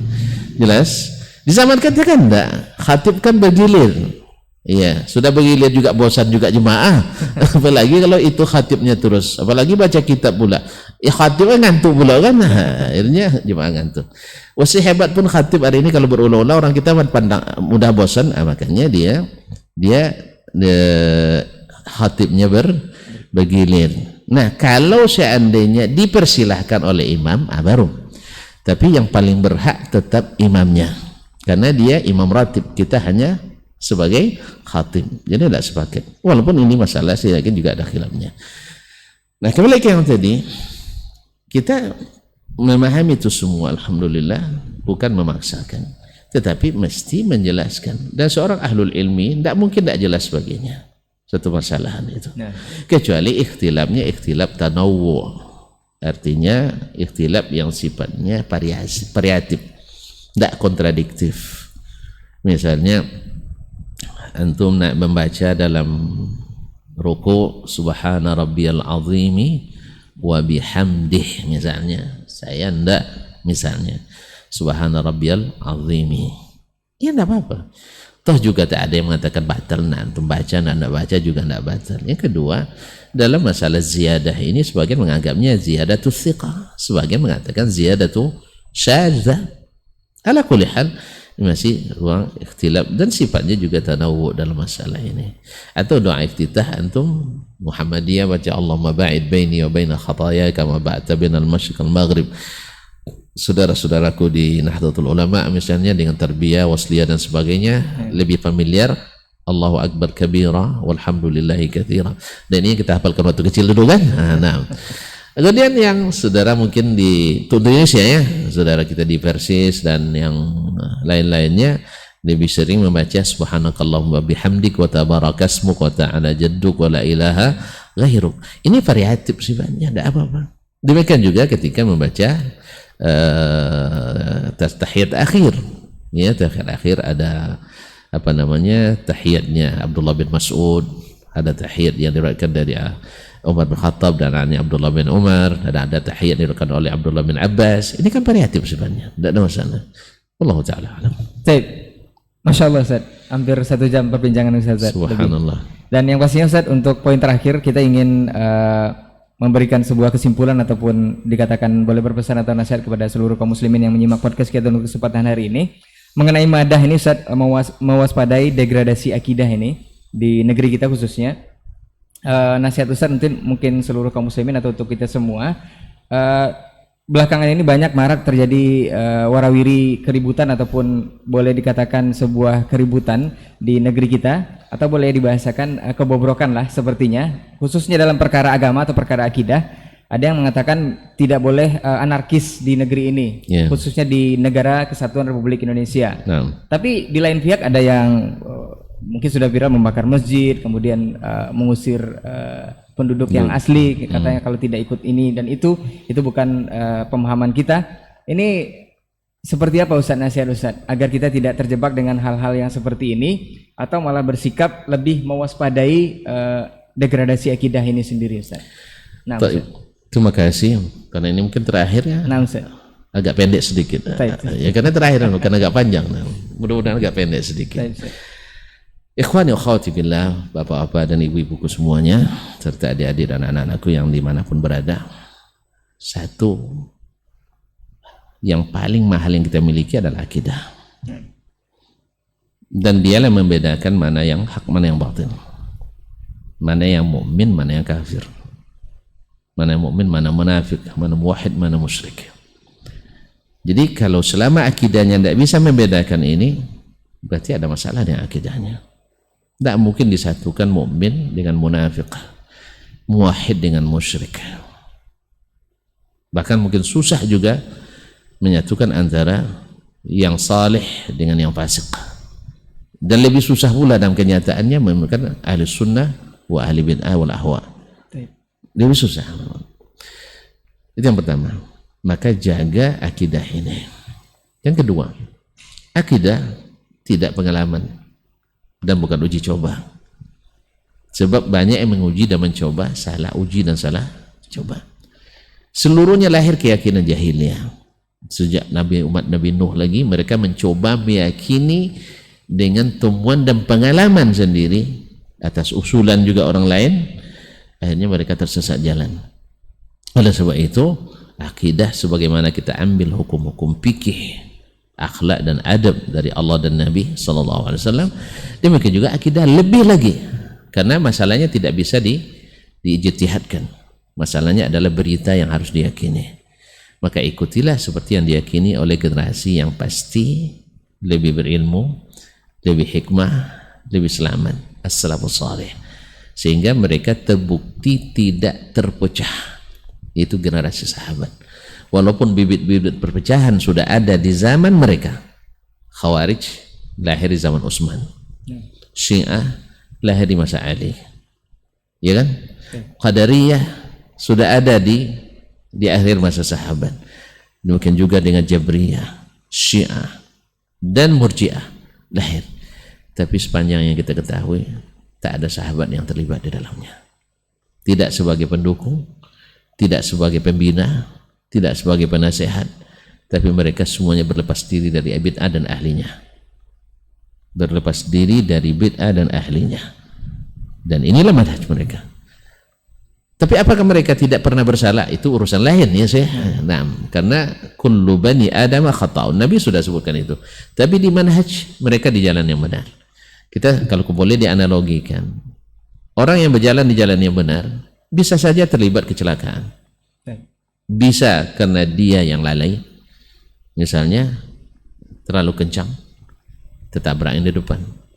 Atau di jalur lambat, dia jalan cepat. Di jalur cepat, jalan lambat. Dan ini ada di setiap masa, setiap tempat. Orang-orang yang Masya Allah dia benar manhajnya, tapi kadang terlibat ghulu. Ada yang Masya Allah semangat menerapkan sunnah Nabi SAW sehingga ghulu, sehingga siapa yang tidak sama dengan dia keluar dari al-sunnah. Ada. Apakah dengan demikian dia salah? Dia salah memang di sini, tapi keluar dari manhaj tidak. Demikian juga orang yang kadang-kadang dia semangat dari sisi maka saya benar ikut salafus saleh, ikut al-sunnah wal jamaah, tapi lemah dalam mengerjakan dan mengamalkannya. Nah, apa kita katakan gara-gara dia belum bisa melaksanakan karena suatu sebab, kalau kita keluarkan, mohon maaf ya sebagian saudara-saudara kita mengaku al-sunnah wal jamaah, mengikut as-salafus saleh, yang melihat saudaranya merokok, dipikirnya rokok itu manhaj kita. Ini dosa lain pada dengan dosa. Dia sudah ikut dan semangat gitu sunnah Nabi SAW, tapi belum bisa. Atau misalnya sekarang ya juga lagi viral ya, misalnya begini, di Arab Saudi terjadi konser misalnya kan. Nah, berarti dengan konser berarti salah manhajnya? Tidak. Ya bukan ini masuk manhaj. Ini maksiat yang dilakukan baik secara bersamaan atau secara sendiri-sendiri. Sebenarnya masalah ini kalau di kita kan semuanya, bukan hanya sebagian, bukan sekali setahun. Di kita tiap hari ada konser. Bahkan mohon maaf, acara keagamaan pun di kita ada konser. Di sana alhamdulillah tidak ada ulama yang menyetujuinya.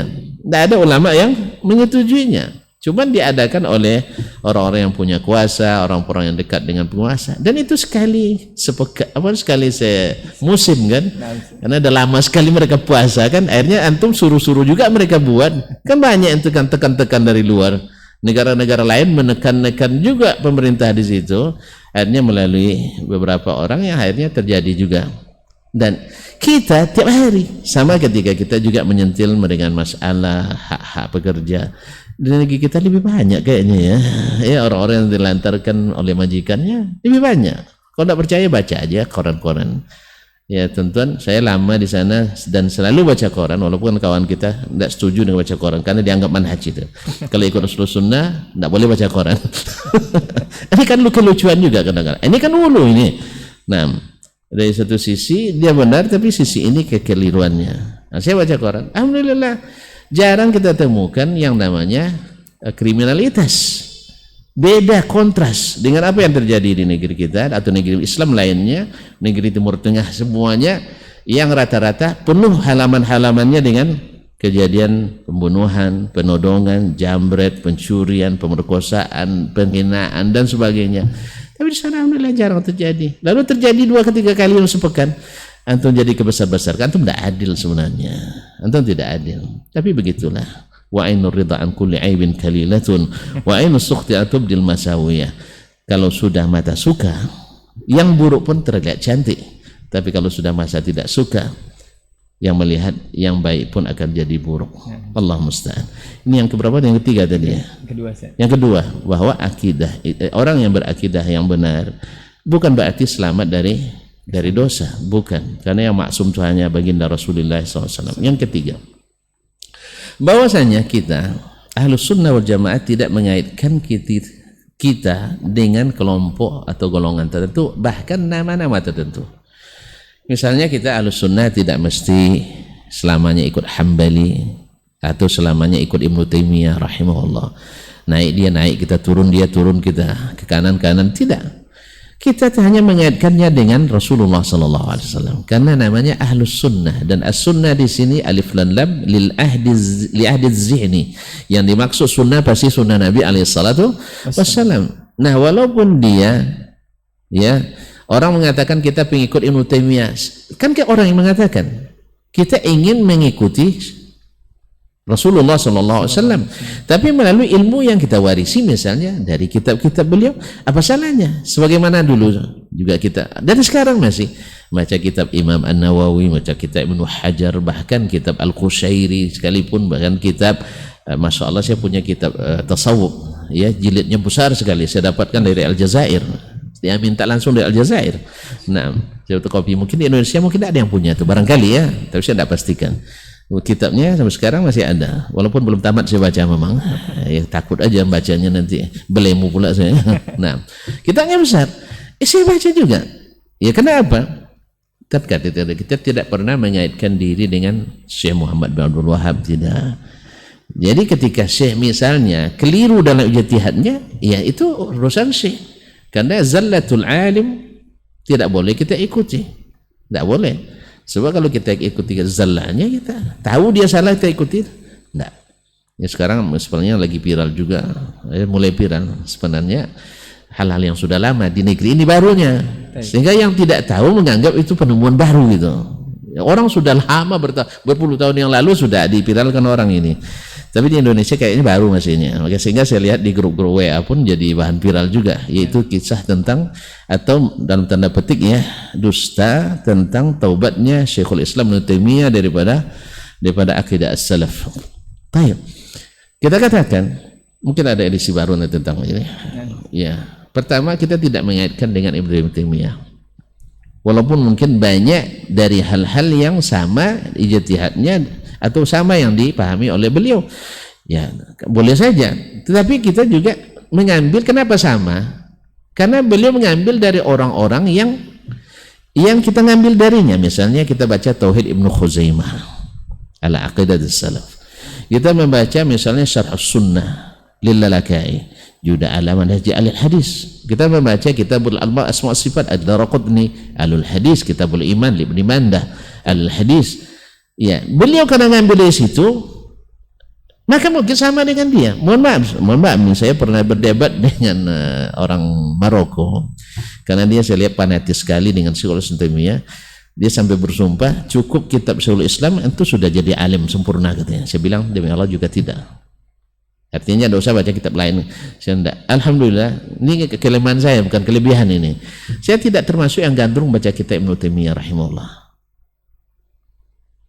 Ya, jadi kalau ada yang mengatakan saya adalah At-Taimi seperti yang dituduhkan, ini At-Taimi wal Wahabi dan sebagainya, saya tidak gandung. Sebab yang saya baca diantaranya adalah bacaan Syekhul Islam dan juga dibaca oleh Syekh Muhammad Abdul Wahab. Mungkin teman-teman kita tidak familiar dengan itu. Kitab Syari' al-Ajurri, ya kitab Usulus Sunnah lil Barbahari dan Abu Umar At-Talamanki, dan Sharih Sunnah lil Baghawi, Sharih Sunnah lil Tabari, dan Aqidatus Salaf wa Ashabil Hadis di As-Sabuni dan sebagainya.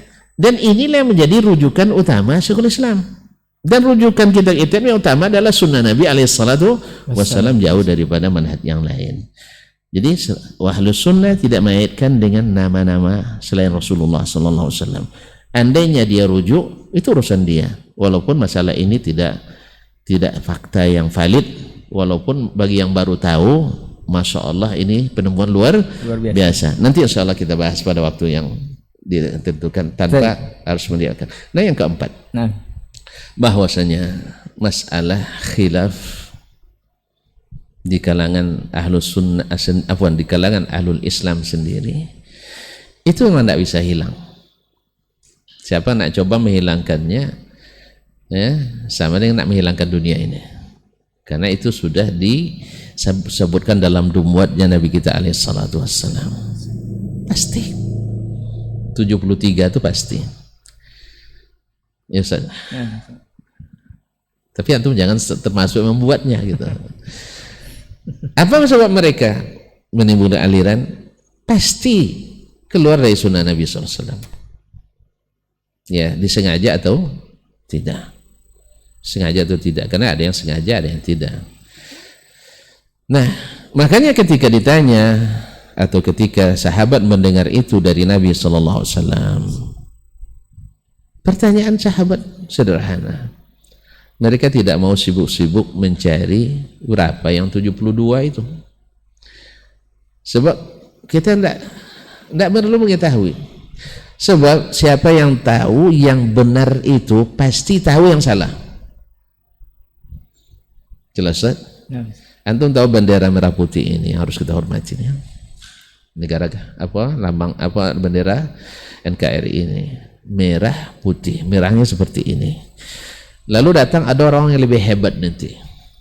Dia katanya ternyata merah itu bukan seperti ini. Dia temukan sesuatu yang selama ini tersimpan. Buah merahnya bukan merah seperti ini misalnya. Antum percaya? Tidak. Sebab yang kita ketahui, inilah yang merah putih. Yang merah berarti berani, putih berarti suci. Jadi kalau antum juga di negeri ini harus pemberani juga. Jadi kalau ada yang melarang-larang kita pemberani, berarti dia sudah tidak menghormati benderanya sendiri. Berani karena benar. Dan harus dengan hati yang suci. Ya kita juga berani karena kita yakin itu benar. Nah kalau antum tahu yang benar, yang salah akan terdeteksi, otomatis tereliminasi. Makanya sahabat cari, ini pinternya sahabat itu. Makanya mereka lebih a'lam, ahkam, aslam. Lebih berilmu, lebih hikmah, dan lebih selamat. Mereka paham. Jangan sibukkan mencari yang salah-salah itu. Pastikan dulu antum di posisi yang benar. Wa man hum ya Rasulullah? Yang satu golongan itu siapa? Nabi jawab, bukan dengan nama. Karena nama nanti bikin memisah-misahkan kita. Ini Syafi'i, ini Hambali, lalu tidak boleh bergeser sedikit pun dari situ. Tidak. Tapi kalau antum dengan nama Nabi SAW tidak bergeser pun antum tidak akan tersesat. Tapi kalau dengan nama dasman antum tidak bergeser bisa sesat. Nah, jadi kaum muslimin dan muslimat kalau sunnah tidak mainkan kecuali dengan sunnah Nabi SAW. Nah kalau saya bertanya, apa jawaban Nabi? Man kana ala mithli ma ana alaihi al-yawma wa ashabi. Siapa yang beragamanya persis seperti saya dan sahabat saya hari ini. Jadi tafsirkanlah apa yang dikatakan Nabi, diperintahkan Nabi, dilarang Nabi dengan apa yang ada di zaman sahabat dalam beragama. Kalau dalam masalah dunia, sunnahnya bebas terbuka seluas-luasnya. Sunnah Nabi dalam masalah dunia terbuka. Makanya pakai mikrofon ini sunnah. Sebab Nabi katakan antum a'lamu bi umuri dunyakum. Ini mikrofon, antum nak ceramah pakai mikrofon, tak pakai mikrofon sama. Bedanya hanya sampainya beda. Itu aja. Berarti tidak berpengaruh pada ibadah. Tidak merubah ibadah. Dakwah yang sampai itu saja. Kalau sekarang dengan radio dan televisi serta media, dari sini kita bisa langsung sampai ke seluruh dunia. Ya dulu kan hanya sekedar yang hadir di tempat kita mengatakan.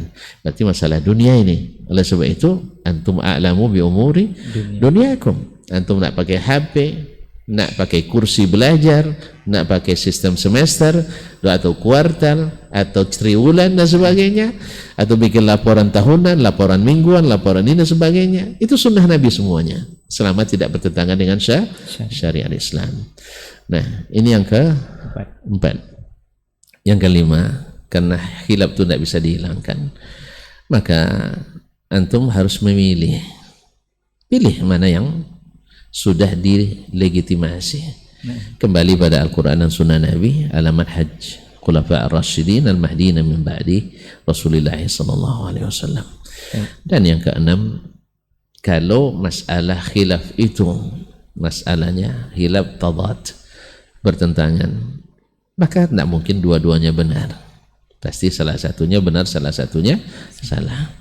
Walaupun yang salah menurut kita belum tentu salah secara hakikat. Tetapi walaupun demikian, menurut yang saya ketahui, ulama sepakat antum boleh meyakini kebenaran itu benar dan yang lain salah. Tetapi yang tak boleh adalah antum memaksa orang lain sepakat dengan antum.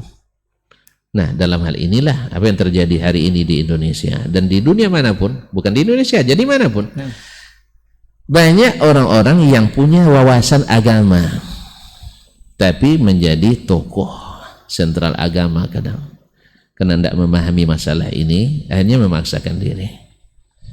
Sehingga yang masalah sebenarnya khilaf tetapi dia kalem. Yang harusnya toleransi tapi akhirnya menyiapkan provokasi dan persekusi. Akibatnya apa? Karena ketika dibahas masalah ini dan dia terlibat salah satu dari pihak di antara beberapa pihak khilaf, dia tidak siap menerima kenyataan bahwa yang dia miliki atau dia amalkan dibahas, sedangkan dia sendiri selalu membahas masalah orang lain yang menyinggung orang lain. Misalnya sekarang kan tuduhan bahwa Ahlus Sunnah itu memecah belah umat. Nah, kami menyatukan. Sekarang kita pertanyaannya, dengan apa antum menyatukannya? Biarkanlah setiap golongan di atas golongannya, mungkin bersatu. Nah, justru kita mengatakan kembali kepada yang dulu mereka bersatu. Dan ketika Nabi SAW sebutkan 73 golongan, kan dia jelas katakan yang selamat satu. Apa cirinya? Kembali ke manhaj salafus saleh, al-sunnah yang hakiki dan asli. Itu saja. Oh enggak, antum cerita aja tentang salafus saleh, antum tak bangunnya talaf misalnya, buktikan saja, bahas saja. Apa misalnya? Oh ternyata masalah ini saya keliru, saya terima dengan lapang dada insyaallah taala. Tapi antum juga tidak boleh maksa tadi kan? Nah, jangan dipaksakan. Kalau sudah paksa memaksa, inilah yang lahir bahwa nanti kalau as-salaf atau Wahabi berkuasa, kan itu bahasanya, berkuasa hancur kita. Subhanallah, ini bahasa jahiliyah dulu seperti ini. Kalau Muhammad berkuasa hancur kita, padahal bukan. Dulu itu orang kafir dengan orang Islam, sekarang Islam sesama Islam. Dan antum kok masa menutup mata begitu saja? Ya bahwasanya Makkah yang sekarang yang antum sebut dikuasai oleh orang Wahabi, antum nak haji kan bebas ke sana. Cuman karena aturan pisah secara hukum internasional. Ya kan, internasional yang mewajibkan pisah terpaksa buat pisah kan. Antum di negara kita, orang masuk negara kita kan punya aturan sendiri pula. Karena sekarang kan umat sudah terperiksa melalui wilayah-wilayah teritorial. Saya nak masuk Mesir misalnya, saya harus urus visa dulu ke kedutaannya. Kadang tidak dapat izin. Demikian juga orang Mesir nak ke Indonesia, kecuali ada hubungan kerjasama bebas non visa misalnya. Itu kan biasa. Sulit berurusan misalnya, ya ada yang mudah, ada yang sulit. Antum tahu aja lah. Kalau orang Arab itu mudah dengan urusan dengan koneksi, jalin koneksi yang baik. Begitu. Kalau orang Indonesia mudah urusan bukan tes tapi tas, bawa tas. Ya, walaupun sekarang alhamdulillah sudah tidak seperti dulu lagi ya. Alhamdulillah. Jadi urusan paspor misalnya, ya paspor kita kalau nak ngurus misalnya, kalau nak cepat segini, kalau lambat segini dan seterusnya. Kalau siap menunggu secara apa? Oke calon enggak. Sekarang mungkin tidak ada lagi, dah lama tidak ngurus paspor nih kan. Di zaman dulu begitu. Jadi di seluruh tempat tingkat kesulitan itu ada. Saya tak ada. Kita tinggal aja memahami dan sebagainya. Jadi sebab itu ikhwani fillah, sekali lagi saya berharap jangan memaksakan, tapi menjelaskan. Ya, antum suka nyalakan saya kan? Itu kesini nyalakan saya. Kan makanya biarkan juga saya sekali-kali menyalahkan saya. Tapi alhamdulillah kan saya tidak nuduh antum tidak berilmu kan, saya tidak nuduh antum bodoh, saya tidak nuduh antum tidak berakal. Nah, ya, cuman saya mengatakan secara logis ini yang logis tuh. Ya, menurut antum itu yang logis silakan, tapi jangan bilang saya tidak berakal kan tidak. Nanti jadi bahan ketawaan orang maksudnya. Nah, ketawaan orang, antum saya dokter misalnya, dokter dengan nilai summa cum laude misalnya, antum bilang bodoh kan tidak percaya orang dah. Ya, antum entahlah nggak tahu kita kan, lalu udah mengatakan orang lain. Jadi yang seperti ini tidak bagus. Tidak bagus. Jelaskan secara ilmiah masalah ini khilafiyah. Walaupun saya kadang-kadang mungkin juga kurang menyebutkan pendapat-pendapat, karena memang yang saya tahu itu kan manhaj sendiri dalam metodologi sendiri. Para ulama kami juga dari dulu sampai sekarang. Antum kalau baca kita as-salaf, ditanya tentang suatu masalah, mereka jawab menurut ilmu yang mereka ketahui. Tidak langsung mengatakan pendapat ini sekian pendapat khilafnya. Tidak juga, ada yang hanya menyebutkan jawaban menurut yang dia ketahui. Kan tidak dipaksa pula untuk menyebutkan pendapat semuanya. Akhirnya nanti yang menyebutkan pendapat semuanya bingung dia. Ini mengatakan ini bid'ah, ini mengatakan ini bid'ah. Akhirnya mana bid'ah? Akhirnya biarin aja lah begitu. Jadi nanti ujung-ujungnya Ustadz bingung, jamaah lebih bingung lagi. Wallahu musta'an. Baik, jazakallah khairan Ustaz. Barakallahu fikum untuk perbincangan kita di kesempatan hari ini. Sangat luar biasa dan mudah-mudahan ini bisa bermanfaat untuk kita semuanya dalam mewaspadai degradasi akidah ini. Adalah bentuk pujian ataupun bentuk kepedulian kita. Kenapa ini kita bahas kepada antum semuanya. Insya Allah kita akan ketemu lagi di lain waktu dan kesempatan dengan tema yang berbeda bersama Ustadz. Jazakumullah khairan Ustadz untuk waktunya dan kesempatannya. Semoga kita akan berbincang lagi di lain waktu dan kesempatan. Afwan untuk semua salah kata dan gila bicara. Kita tutup dengan doa kafaratul majlis. Subhanakallahumma wa bihamdika asyhadu an la ilaha illa anta astaghfiruka wa atubu ilaik. Wassalamualaikum warahmatullahi wabarakatuh. Waalaikumsalam warahmatullahi wabarakatuh. Jazakallahu khairan wa jazal mustami'in wal mustami'in khairan.